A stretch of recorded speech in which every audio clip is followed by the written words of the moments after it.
Facebook has recently changed its rules for earning money through content, and many creators are worried about how this will affect them.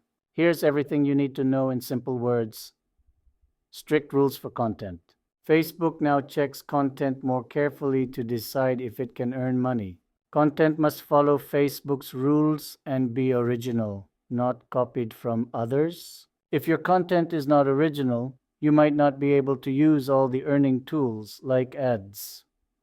2 new ways to earn. Facebook has added new features like Reels, short videos, and live videos to help creators earn. You can earn through ads, bonuses, or fans sending you stars, a kind of tip.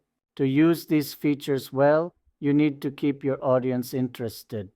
3 limits by location. Facebook's earning options depend on where you live.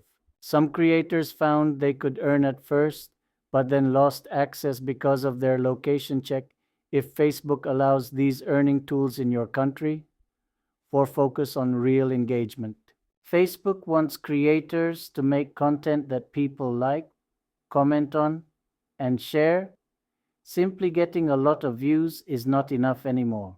Try to create content that makes people interact with it. What can you do? Create original content. Make your own unique videos, posts, or stories. Use new tools. Try Reels and live videos to reach more people and earn money. Check your country rules. Make sure earning tools are available where you live. Build a connection. Create content that makes people talk and share. By following these steps, you can adjust to Facebook's new rules and keep earning money.